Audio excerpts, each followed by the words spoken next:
All right, today we have another episode from the archives with one of my incredible guests. Enjoy.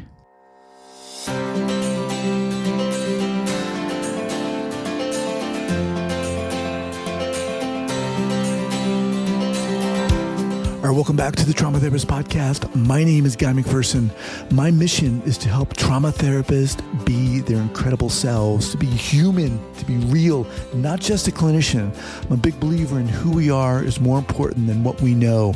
And this requires cultivating authenticity, genuineness, and vulnerability, and that requires intention. You can learn more about my courses and workshops by going to thetraumatherapistproject.com. That's thetraumatherapistproject.com. Let's get started.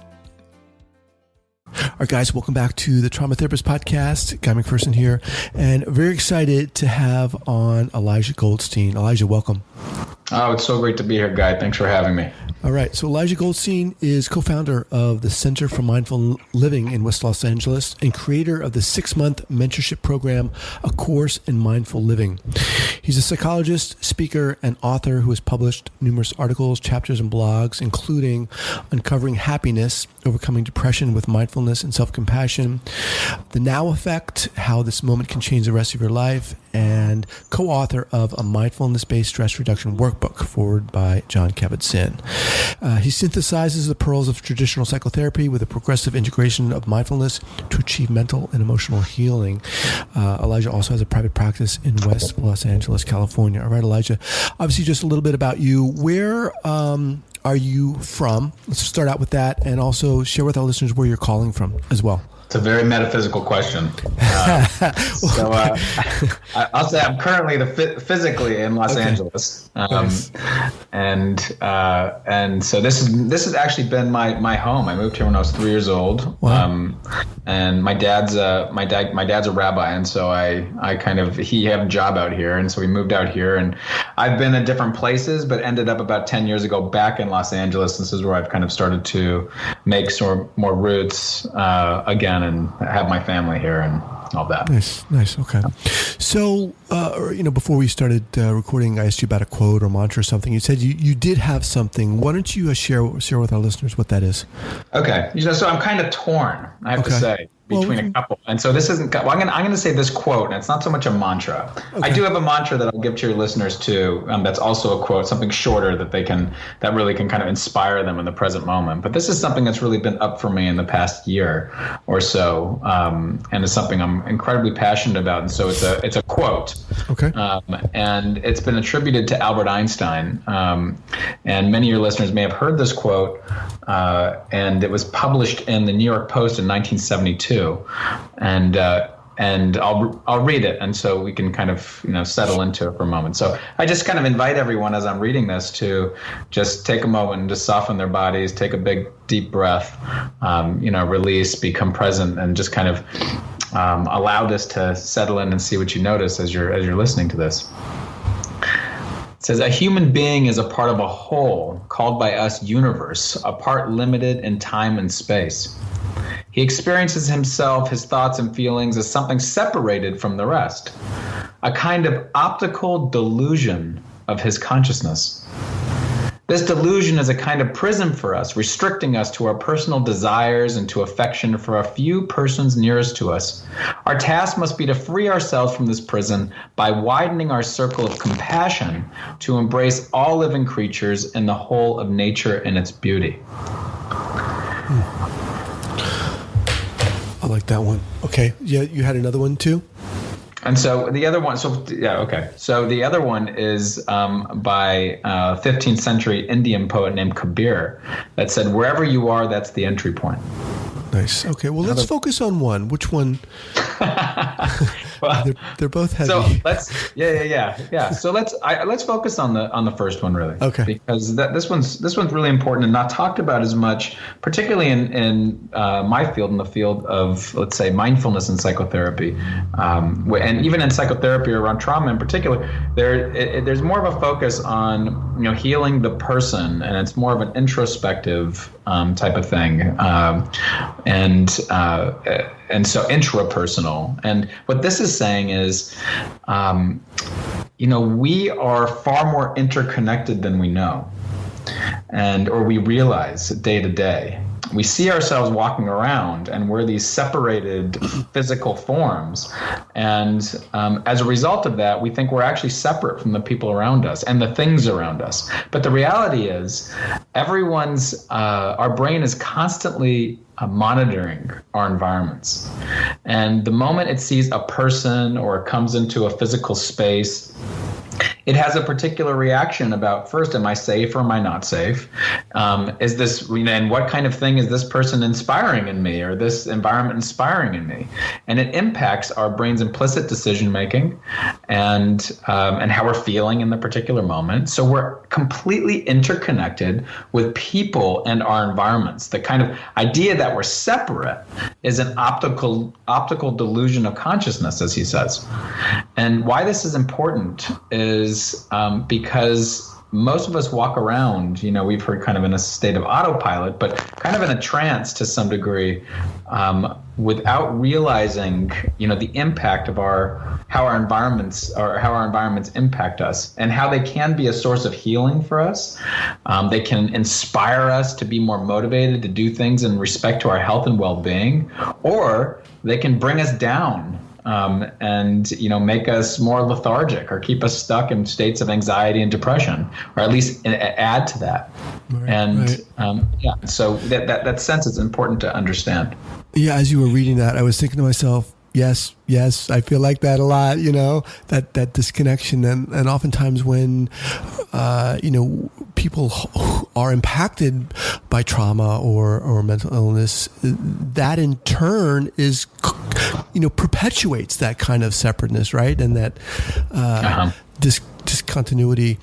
Let's jump off here. And how did you get into this field? How were you pulled into this, Elijah?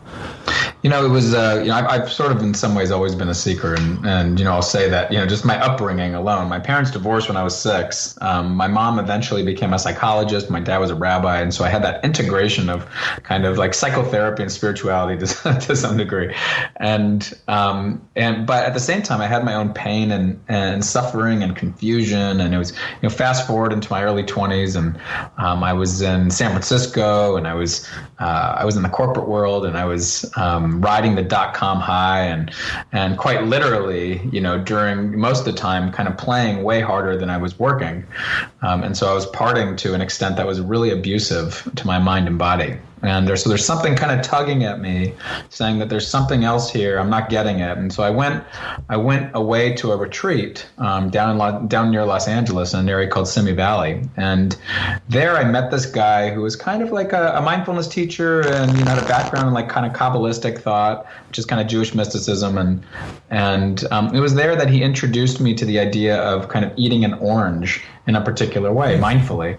And so there I was, completely saying, like, sort of resistant, saying, I don't know what you're trying to, introduce to me here, but he's like, well, just kind of, give it a shot. And so he asked me to kind of settle into it and look at it and bring an attitude really of curiosity, and kind of let my judgments go for a second. And so I looked at it, and I saw the different, the colors of it and the dimples in it, and I started to peel it and saw the zest of it and the membranes and the actual orange itself. And then kind of he guided me to kind of bring it into my mouth and taste it with a sense of presence. And it was like the juice just spread throughout my mouth like I'd never experienced before. And he asked me how I was feeling in that moment. And I said, well, I feel really relaxed, more relaxed than I felt in quite a while. And so he asked me, what would the weeks and months ahead be like if I had more, not just more oranges in my life, but more, more of this type of presence. And, something kind of lit up in me in that moment. And it wasn't that changed my life forever, actually, but it planted a seed that was deep for me and I had been reading about mindfulness and meditation and Eastern stuff. This was before it kind of blew up in our culture, really. But this kind of the experience of it, like, impacted me way more. And so I inevitably relapsed in my old ways when I went back to San Francisco, but that seed was there, and it planted the seed that what I really want to do in life is help myself and other people become more present and move towards healing and happiness. And I went back to a school that integrated meditation into its curriculum, and that's when I came in touch touch with the idea of what most mattered to me was helping myself and other people also like experience the sacred aspect of life. And in order to do that, you had to be aware. So being a doctoral student, I had to get a research project somewhere going. And so I had people choose objects that were sacred or meaningful to them. And this could be just a memory, or it could be physical objects.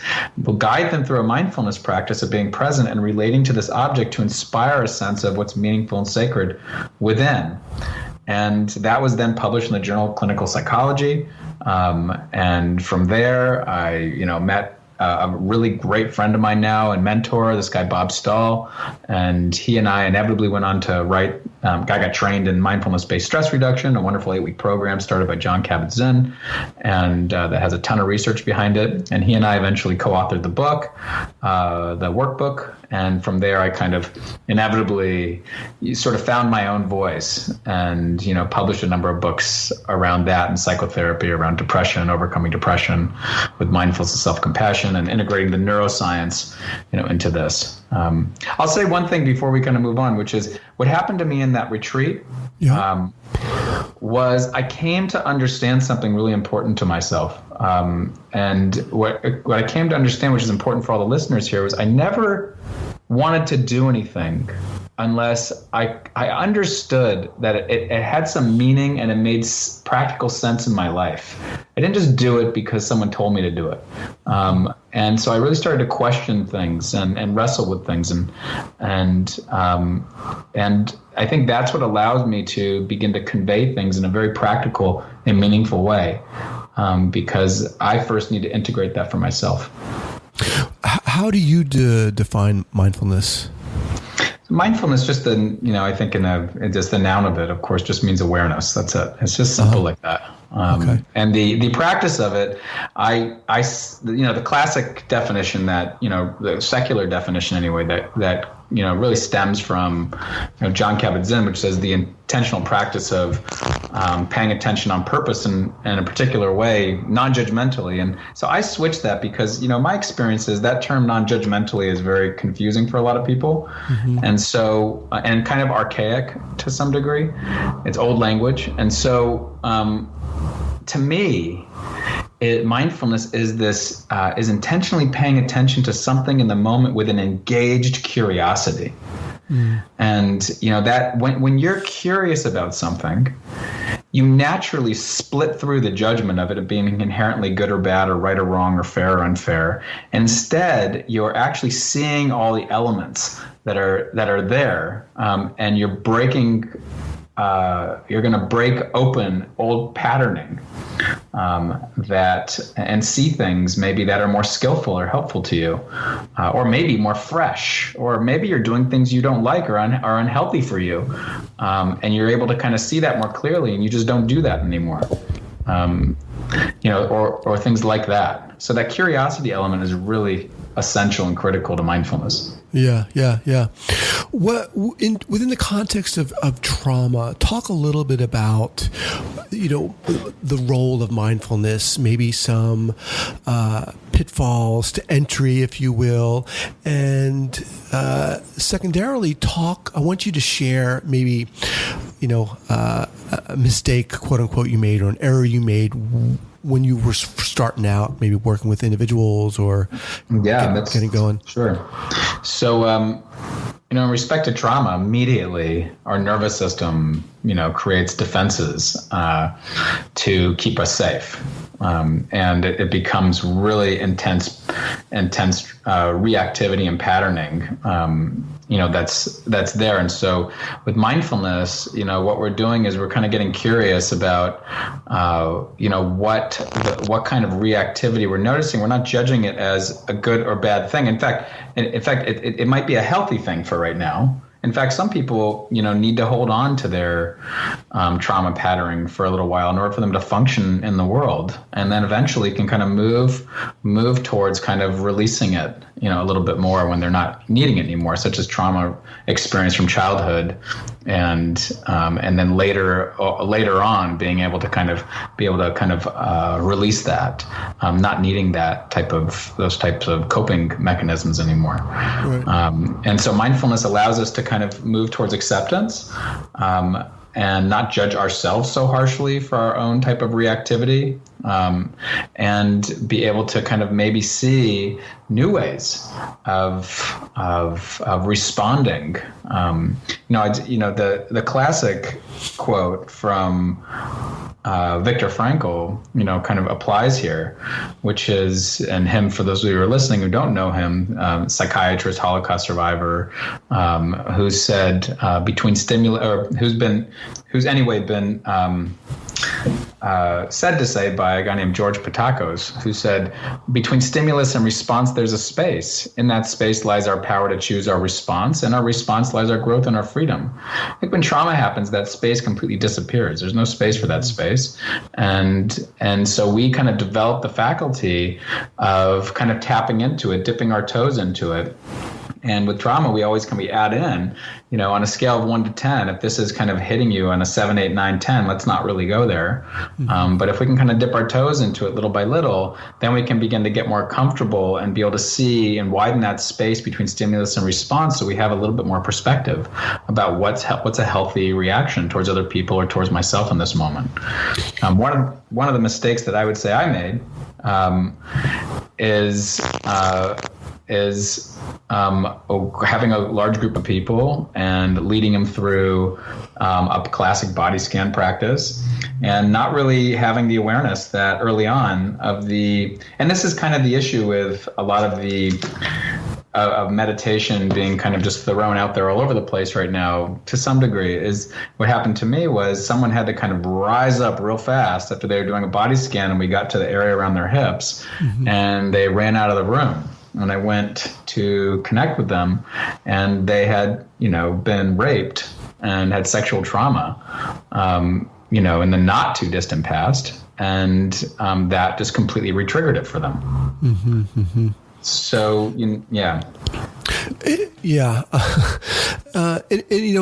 Along those lines, what are some, and I say this because I just recently had on David Treleaven, who wrote the book Trauma Sensitive Mindfulness. And one of the questions I guess I want to ask you is, what are some of the concerns that, as a clinician or practitioner, you might see clients may have around moving into mindfulness? The concerns that clients may have moving into mindfulness. Yeah. I would say here's my concerns.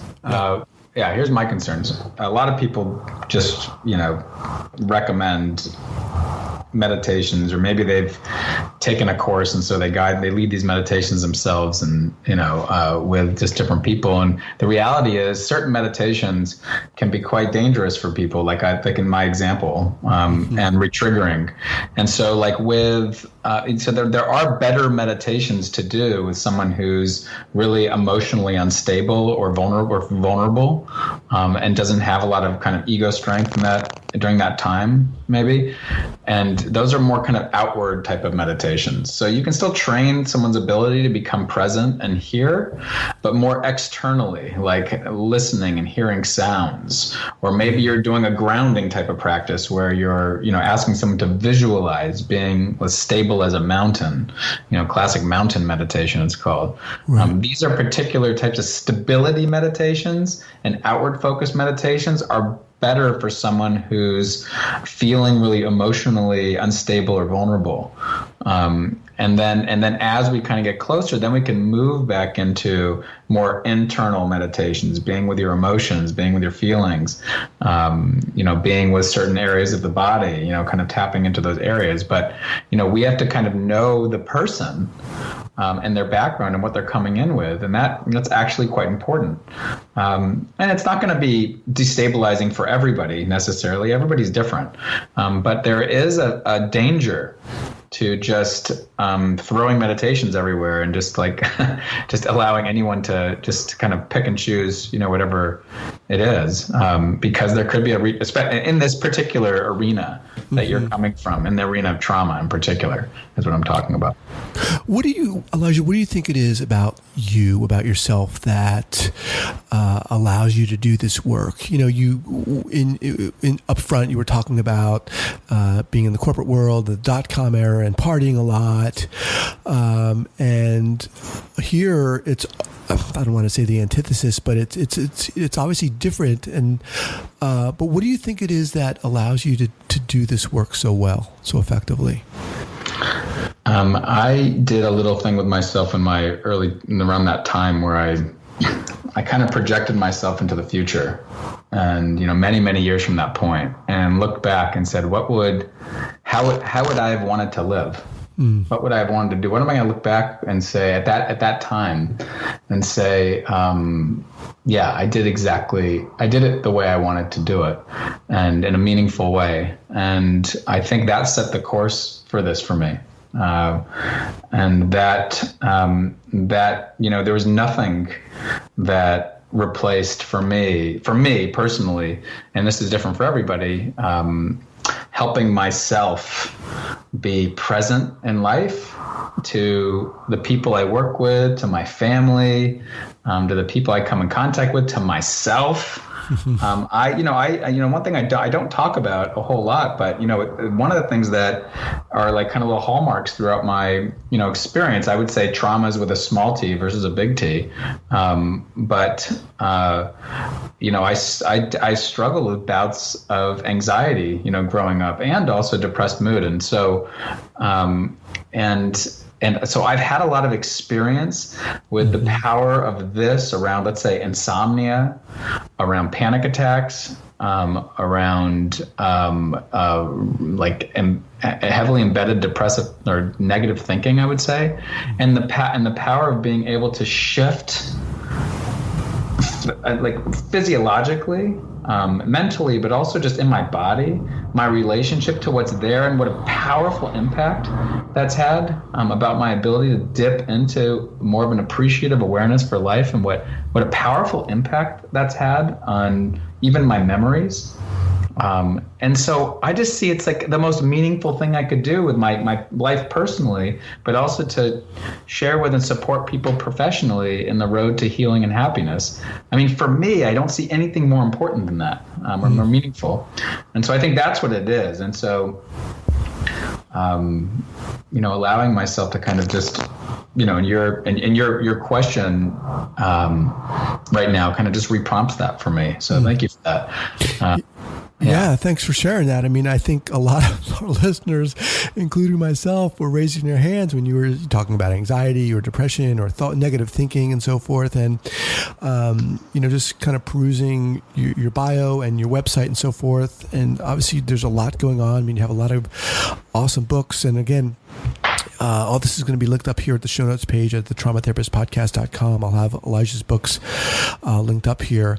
One of the things I wanted to talk about was the Center for Mindful Living, and ask if you can kind of touch base on that and how that came about and what that is. That was my wife and I a number of years ago. It was actually kind of funny. We were renting a space and doing individual therapy with people, and we always had the dream of opening a center together. And to me, it goes, we wanted to open a center that integrated mindfulness and psychotherapy, and just kind of be that in Los Angeles. It's a physical center, and we wanted to put classes in there and do workshops and various things like that. And so inevitably, just serendipitously, we got sort of out. We got kind of, I wouldn't say really kicked out, but it was a woman who was, running her own kind of center and really needed the space for her interns more than for our rental obligation that we have with her. And so she asked if we can kind of find another place. And so that just allowed, that's one of those examples of something that might seem bad, but turns into a really good thing. Right. So it's always good to just be aware of this. I just don't have a million examples like that, and so we said, okay, this is our opportunity. And so we decided to find a whole space that has like a large room for groups and classes and various rooms for therapists and our own space and, kind of allow that dream to come alive. And so at the center right now, the physical center, we have our individual work. We have other therapists there. We have workshops and classes that we put on, more like evidence-based ones, typically around like mindfulness-based cognitive therapy, mindful self-compassion. We have mindful family classes. My wife and I, because we have a young family ourselves, 3 boys, wow, 3 like very intense boys. We do things like, put on mindful family retreats, and in like Costa Rica. And so, so we kind of integrate the center, family classes, retreats, but the biggest thing, that's the physical center, but the biggest thing is really kind of sending this out globally and allowing relationships to form with people and helping people find other inspiring people and relationships who want to live this way in accordance with, let's say, mindfulness, or what I call mindful living, and for more sustainable well-being. And so we also provide programs that people go through and they connect with each other all throughout. And the hope and what we've seen is that people actually create relationships with each other and with ongoing mentors, and so they can make this stuff come alive in a real way in their life. So before we were recording, you talked about a 6-month program. Is this what you're talking about, or is that something else? That is the 6-month program. The reason I created a 6-month program was because all the other programs that are available out there, which is really wonderful, a lot of like 8-week type programs, typically always, forever, everyone always has said at the end of those programs, okay, well, that was a good taste. What now? Right. And so then the community goes away, and then so people's practice typically goes away. So something that's longer was important for people to really create more sustainability with their informal and formal practice. And then also, to me, again, this comes back to the Albert Einstein quote that we, initially started with, to help them create these relationships, because these relationships are going to be inevitably what is going to play on their brain's implicit decision making. It's going to be more naturally inspiring to them, these inspiring social cues that they have more that are more alive in their environment, and even virtually, by the way. It doesn't have to be in person, but even more contact with people who are inspiring to them will remind them and give them the fuel and motivation to bring this into their life, which all the correlates around mindful living, all has correlates with happiness. And so that's why I say sustainable happiness. Nice. Okay. So that's the Center for Mindful Living, and I'll have that linked up here at the show notes page. Now, if someone wanted to kind of jump in and read a book of yours, which one would you recommend that would be a good kind of jumping off or starting point for them? Well, it depends what they're looking for, but what I consider to be my most kind of in-depth work is Uncovering Happiness, and the reason being, and even though the tagline is Overcoming Depression with Mindfulness and Self-Compassion, it's more of a book around kind of resiliency and living well. It's more of a book around sustainable happiness, really, and I the thing that's discussed in there, that's discussed more so than in other books, is the science and practice around play, and why play is so important for our own resiliency and also our own integration around our learning and memory, in life. And so we talk about these various aspects of around how chronic stress over time and depression impacts the brain, and what we know about how we can shift the brain in particular important ways that can mediate those effects. And so that's what Uncovering Happiness is really about. So it's a very practical guide, that integrates neuroscience, mindfulness, self-compassion, play, and all of this in a really rich soup to read. Nice. Yeah. So if in kind of putting myself in the position of our listeners here, a lot of whom are,